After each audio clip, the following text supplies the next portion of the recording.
All right, let's talk about something that's on pretty much everyone's mind: financial freedom. But we're not going to talk about it in the usual way.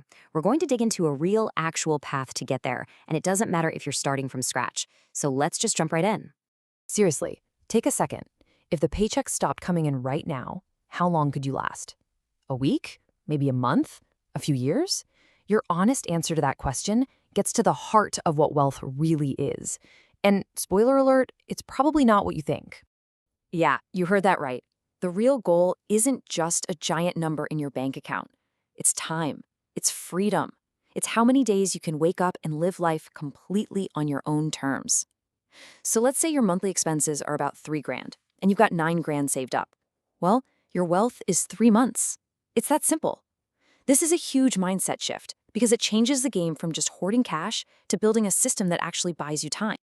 So, why do so many people who work their tails off feel like they're just running on a hamster wheel? They're making more money, but they're not getting any closer to freedom. Well, it's because they're caught in a trap.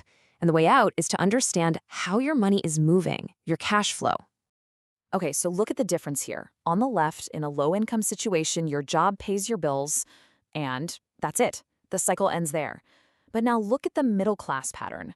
As the salary gets bigger, the money doesn't go into an asset column. Nope, it flows right over to the liability column, paying for a bigger mortgage, a nicer car, more credit card debt. It's a bigger, fancier trap, but it's still a trap. Let's nail this down because this is everything. An asset puts money in your pocket. A liability takes money out of your pocket. Period. That car you drive to work, it costs you gas, insurance, repairs. It's a liability. And that house you live in, the mortgage, the taxes, the leaky faucet, it's taking money out of your pocket every single month. It's a liability. An asset is something like a rental property that pays you each month, or stocks that give you dividends. The wealthy get this. They focus on buying assets, not liabilities. Okay, so if buying liabilities is the trap, what's the advice we always hear? You just gotta save more money, right? Well, let's take a look at why that traditional savings advice is actually a painfully slow and pretty discouraging path to freedom. Come on, we've all heard this a million times. Cut back, skip the latte, put away a little piece of your paycheck. And look, it's not bad advice, it's just dangerously incomplete. It completely ignores the most powerful part of the entire wealth equation. So let's put this idea to the test. Let's say you manage to scrape together an extra $100 a month to invest, and we'll be super generous and say you get a 12% annual return, which, trust me, is pretty optimistic. How long would it take to get to a basic level of financial independence? Something like, say, $300,000. 30 years. That's the problem right there. You follow the conventional wisdom and you might get some freedom right around the time you're supposed to retire anyway. For most people, that just feels like a life sentence. It's just too slow. There has to be a faster way. And you know what? There is. The secret isn't about pinching pennies harder. It's about shifting your entire focus. It's not about being a better saver. It's about becoming a better earner. This is the real equation for building wealth. So think about it like this. You've got your main job, that's step one. After that, you can add new active income streams. Then you can build passive income streams. And way down at the end of the line, you have your savings. It's a flow. And here's the fatal mistake almost everyone makes. All the traditional advice is obsessed with step 4, savings. You know why? Because it's easy to talk about. But it's also the least powerful step. The real leverage, the thing that will actually accelerate your path to freedom, is in steps 2 and 3, building more income. Great, you're probably thinking, but how in the world do I actually do that? And it's not about just getting a second job delivering pizzas. It's about strategically building something for yourself. And the starting point is actually a pretty simple framework.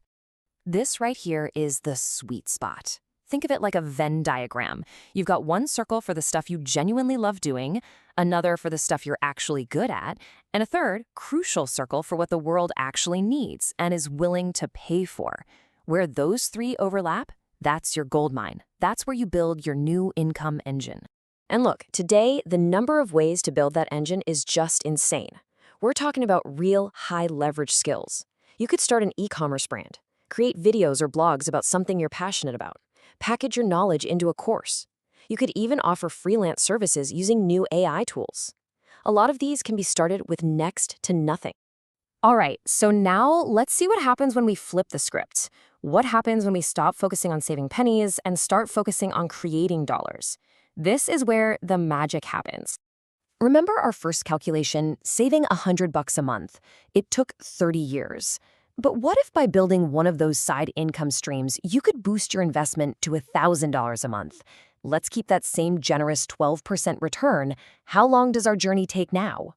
12 years, not 30, 12. By focusing your energy on increasing your income, you chop your journey to financial freedom by more than half. Think about that. You literally buy back 18 years of your life. I mean, just look at this side by side. The difference is just staggering. This isn't some kind of trick, it's just math. The size of your shovel, the amount you invest, has a much bigger impact than just about anything else. The income path is more than twice as fast. And this quote just nails it. This is the core idea. Tightening your belt is fine, but you can only cut your expenses down so far. Your potential to earn more, on the other hand, is basically unlimited. So the goal is to build a bigger shovel to dig with, not just try to scrimp and save your way out with a teaspoon. So it all comes down to this. Most of us have about 8 hours a day that aren't for working or sleeping. The real question is, how are you using that time? Are you using it for consumption or are you using it for creation? How you choose to invest those hours will, more than anything else, decide your financial future. The path is right there. It starts with how you invest your time.